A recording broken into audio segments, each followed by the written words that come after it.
السلام علیکم ورحمۃ اللہ وبرکاتہ۔ الحمد للہ رب العالمین والصلاة والسلام علی سید الانبیاء والمرسلین نبینا محمد صلی اللہ علیہ وسلم وعلی آلہ واصحابہ اجمعین، اما بعد۔ محترم ناظرین کرام، اللہ تعالیٰ کی حمد و ثنا اور اس کی عظمت و کبریائی کے بعد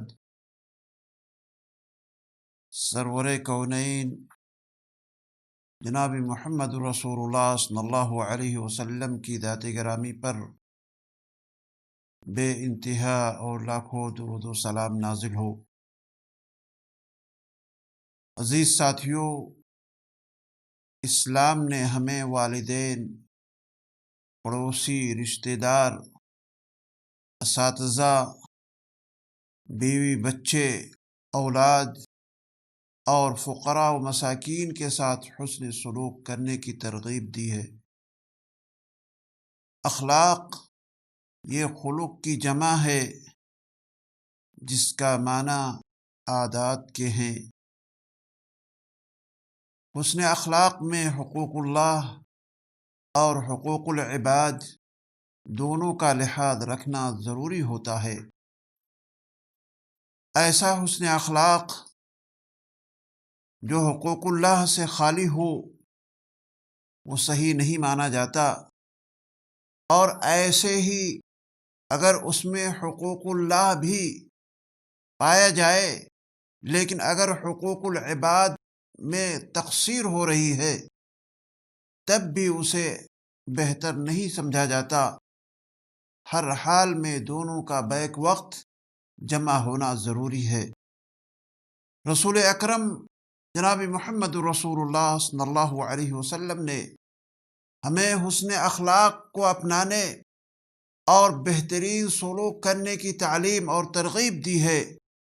حسن اخلاق قربت الہی کا بہترین ذریعہ اور سبب ہے۔ اچھے اور بہترین سلوک کا حامل انسان اللہ اور رسول صلی اللہ علیہ وسلم کی نظر میں اور ان کی نگاہ میں سب سے زیادہ محبوب اور پسندیدہ مانا جاتا ہے۔ یہی نہیں بلکہ ایسے افراد لوگوں کی نظر میں سب سے محبوب شمار کیے جاتے ہیں اور لوگ ان سے محبت کرتے ہیں اور ان سے انسیت رکھتے ہیں۔ آپ علیہ الصلوۃ والسلام نے ہمیشہ اخلاق حسنہ اور آداب عالیہ اختیار کرنے پر ہمیں ابھارا ہے۔ چنانچہ آپ صلی اللہ علیہ وسلم نے ایک مقام پر ارشاد فرمایا، ان من احبکم الی واقربکم منی مجلسا یوم القیامۃ احاسنکم اخلاقا۔ تم میں سے میرے نزدیک سب سے زیادہ محبوب، سب سے زیادہ بہتر میرے نزدیک قیامت کے دن مجلس کے اعتبار سے، مقام کے اعتبار سے سب سے زیادہ قریب وہ آدمی ہے، وہ انسان ہے جو اخلاق میں سب سے زیادہ اچھا ہے۔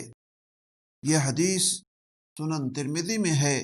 علامہ البانی رحمہ اللہ نے اس حدیث کو صحیح قرار دیا ہے۔ پیارے حبیب جناب محمد رسول اللہ صلی اللہ علیہ وسلم نہایت ہی اعلیٰ اخلاق اور نہایت ہی بہترین کردار کے حامل تھے۔ آپ علیہ الصلوۃ والسلام نے کبھی کسی بھی آدمی کو، کسی بھی شخص کو سخت یا سست نہیں کہا ہے، گرچہ وہ آپ کا دشمن ہی کیوں نہ رہا ہو، آپ کو اذیت ہی کیوں نہ دے رہا ہو اور تکلیف دینے میں اس نے کوئی کسر نہ اٹھا رکھی ہو، آپ نے کبھی بھی انہیں سخت یا سست یا اس طرح کے کسی دوسرے الفاظ میں آپ نے انہیں یاد نہیں فرمایا۔ عزیز ساتھیوں، آپ کا اسلوب، آپ کا طریقہ بہت ہی زیادہ کریمانہ ہوا کرتا تھا۔ آپ بڑے ہی اچھے انداز میں لوگوں کے سامنے پیش آتے تھے۔ آپ جب بھی کسی سے ملاقات کرتے تو آپ ہنستے ہوئے، مسکراتے ہوئے اس سے ملاقات کرتے۔ وہ آدمی، وہ انسان جو آپ کو سب سے زیادہ ناپسند کرتا تھا، آپ کو دیکھنا نہیں چاہتا تھا، وہ بھی جب آپ کے پاس آتا، آپ سے ملاقات کر لیتا اور آپ کے اس چند لمحے کی ملاقات سے، آپ کے اخلاق سے اس قدر متاثر ہو جاتا، اس قدر متاثر ہو جاتا کہ آپ اس کی نظر میں آپ سب سے زیادہ محبوب ہو جاتے۔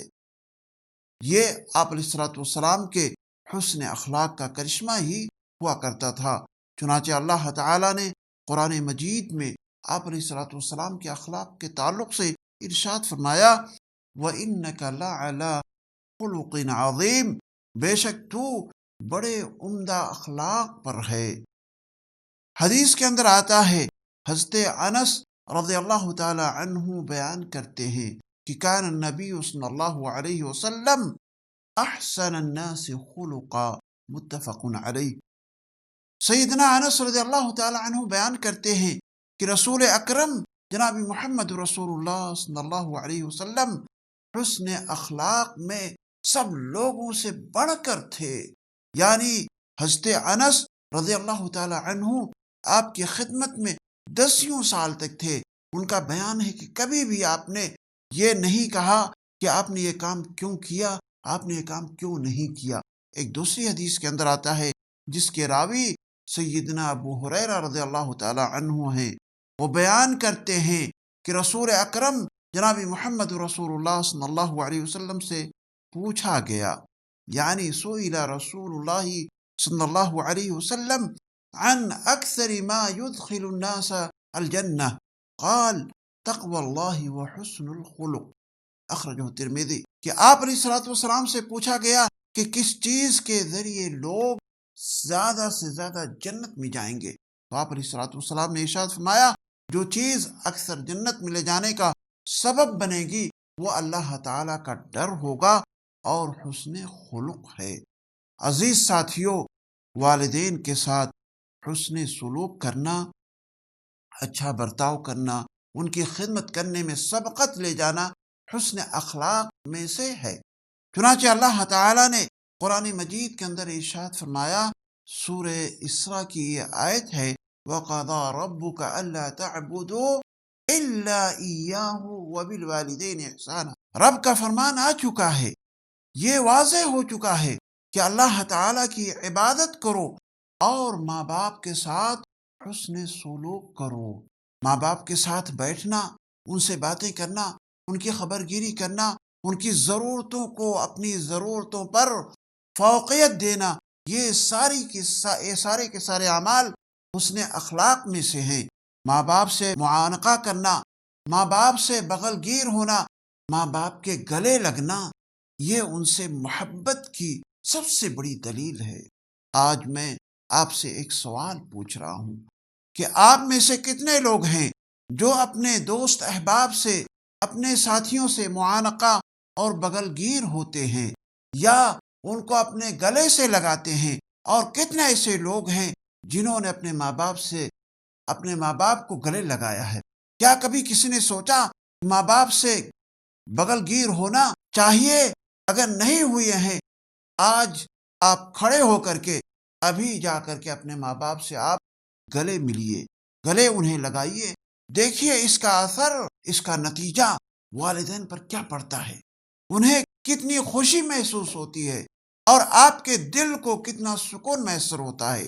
تجربہ کر کے اس چیز کو آپ ضرور دیکھیے۔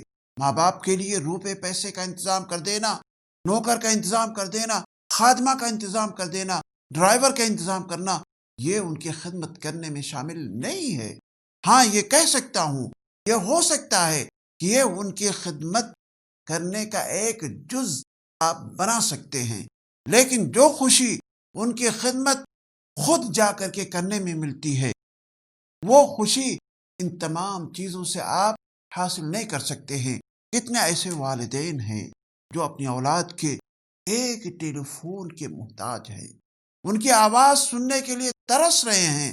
اللہ کی قسم، والدین ہی ایسے ہیں جو آپ کی دنیا میں آنے کا سبب بنے ہوئے ہیں۔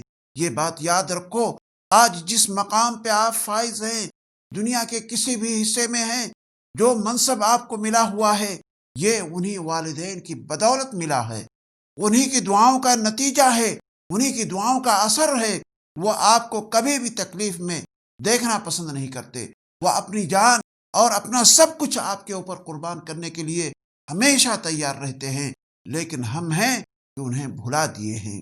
اللہ کے لیے ان کے مقام کو پہچاننے کی کوشش کرو، کتنی بھی عبادت کر لو، چاہے روزہ رکھ لو، نماز پڑھ لو، حج کر لو، سب کچھ کر لو، اگر والدین ناراض ہیں تو آپ کی یہ تہجد، آپ کی یہ نماز، آپ کا یہ حج کچھ بھی کام نہیں آئے گا، کیونکہ جب والدین ناراض ہوتے ہیں تو اللہ بھی ناراض رہے گا، کوئی عبادت اللہ تعالیٰ کے ہاں قابل قبول نہیں ہوگی، کیونکہ رب کی ناراضگی والدین کی ناراضگی میں ہے، اور رب کی خوشی والدین کی خوشی میں ہے۔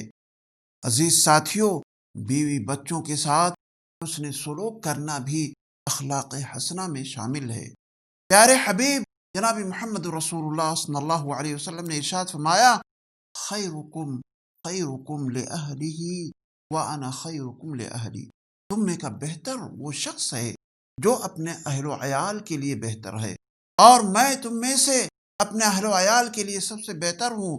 علامہ البانی رحمہ اللہ نے اس حدیث کو صحیح قرار دیا ہے۔ بیوی کا خیال رکھنا، اس کی تمام ضرورتوں کو پوری کرنا، اور بچوں کی صحیح تعلیم دینا اور اسلامی تربیت سے انہیں معمور کرنا، اور ان کی تمام ضرورتوں کا خیال رکھنا اور ان پہ خرچ کرنا، یہ ساری کی ساری چیزیں حسن اخلاق میں سے آتی ہیں۔ عزیز ساتھیوں، ایک چیز یہ بھی ہے کہ رشتہ داروں کا خیال رکھنا، قریبی لوگوں کا خیال رکھنا، ضرورت مندوں کے ساتھ صلہ رحمی کرنا، یہ بھی اخلاق حسنہ میں سے ہے۔ چنانچہ ایک مقام پر اللہ کے نبی جناب محمد رسول اللہ صلی اللہ علیہ وسلم نے ارشاد فرمایا، من سرہ ان یبسط لہ فی رزقہ او ینسأ لہ فی اثرہ فلیصل رحمہ، متفق علیہ۔ جسے یہ بات خوش کرے کہ اس کے رزق میں کشادگی آ جائے، اس کی روزی کشادہ ہو جائے، یا اس کی عمر لمبی ہو جائے، وہ صلہ رحمی کرے۔ عزیز ساتھیوں، اپنے ملنے جلنے والوں سے ہنس کر اور مسکراتے ہوئے بات چیت کرنا اور گفتگو کرنا اور اچھی اور سچی بات کرنا بھی حسن اخلاق میں سے ہے۔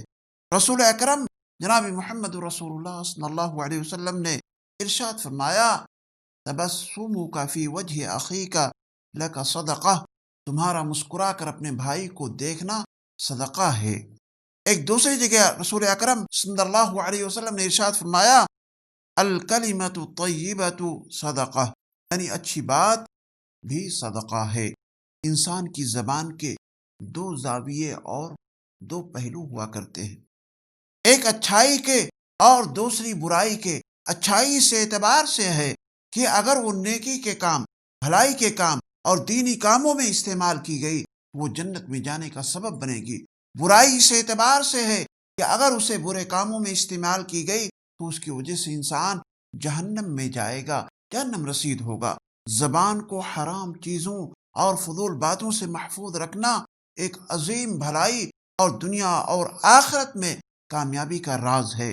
اسی لیے پیارے حبیب جناب محمد رسول اللہ صلی اللہ علیہ وسلم نے ارشاد فرمایا کہ ہمیں سب سے زیادہ زبان کے بارے میں ڈر ہے، یعنی زبان کی وجہ سے انسان کو جنت ملے گی یا جہنم ملے گی۔ اس لیے ہمیں چاہیے کہ ہم اپنی زبانوں کی حفاظت کریں، یعنی برے الفاظ زبان سے نہ نکالیں، لعن طعن اور گالی گلوچ سے اجتناب کریں، غیبت اور چغل خوری سے بچیں، اور ہمیشہ ذکر الہی اور تسبیح و تحلیل میں رطب اللسان رہا کریں۔ چنانچہ حدیث کے اندر آتا ہے، غیبت کے تعلق سے سیدنا ابو ہریرہ رضی اللہ تعالی عنہ سے مروی ہے، وہ بیان کرتے ہیں کہ اللہ کے نبی جناب محمد رسول اللہ صلی اللہ علیہ وسلم نے ارشاد فرمایا، اتدرون ما الغیبہ، کیا تم جانتے ہو غیبت کیا ہے؟ قالوا اللہ ورسولہ اعلم، یعنی صحابہ کرام نے عرض کیا، اللہ اور اس کا رسول ہی بہتر جانتے ہیں۔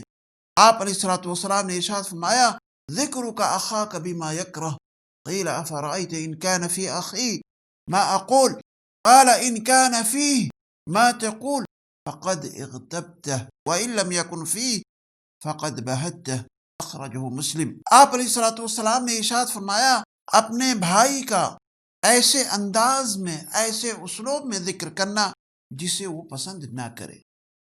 آپ سے پوچھا گیا اگر میرے بھائی میں وہ چیز موجود ہو جس کا میں ذکر کر رہا ہوں، آپ نے فرمایا اگر اس میں وہ چیز موجود ہے جس کا تو ذکر کرے تو تو نے اس کی غیبت بیان کی، اور اگر اس میں وہ چیز موجود نہیں ہے، وہ بات نہیں پائی جاتی ہے، تو پھر تو نے اس کے اوپر ایک بہتان لگایا، بہتان باندھا۔ عزیز ساتھیوں، ہمیں غیبت سے، چغل خوری سے بچنا چاہیے۔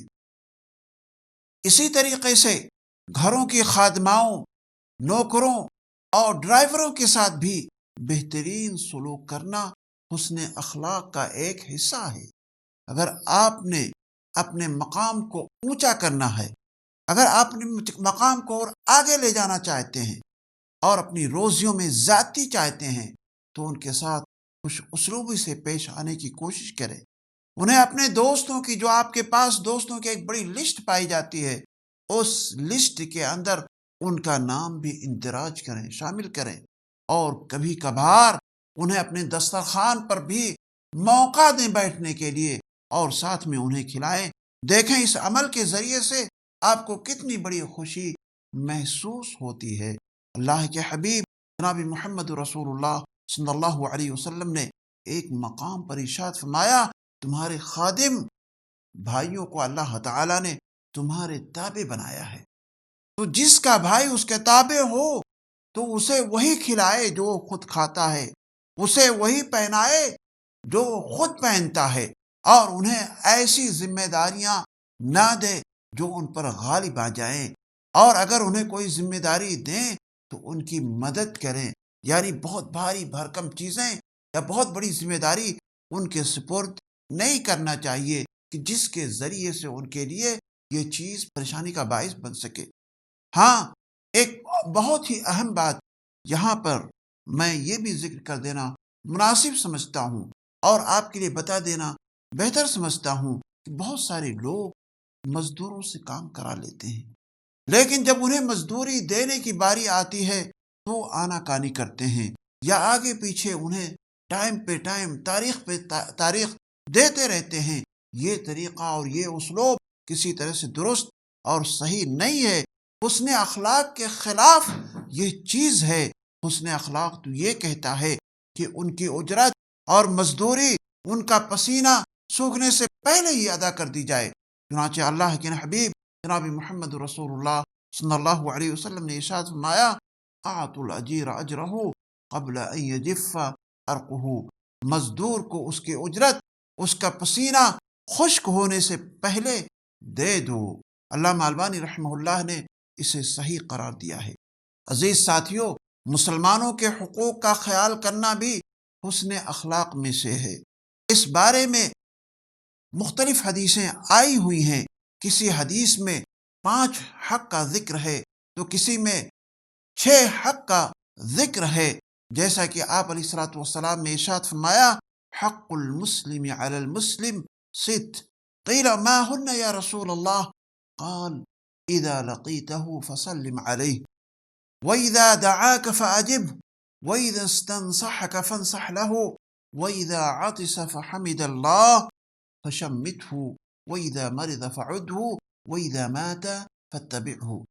ایک مسلمان کا دوسرے مسلمان پر 6 حق ہے۔ کہا گیا وہ کیا ہے یا رسول اللہ؟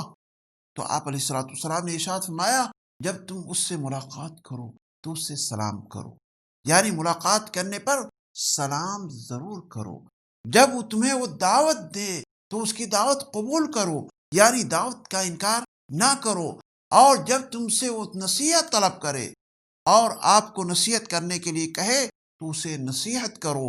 جب اسے چھینک آ جائے اور الحمدللہ کہے تو تم اس کے جواب میں تو اس کا جواب دو اور جواب میں یرحمک اللہ کہو۔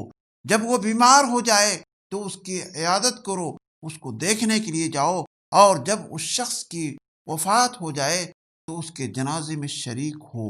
اسی طریقے سے عزیز ساتھیوں، اسلام نے پڑوسی کا خیال رکھنے کی ترغیب دی ہے اور اس کا احترام کرنے کے لیے بھی ہمیں ابھارا ہے، اور یہ چیز بھی حسن اخلاق میں سے بتایا گیا ہے۔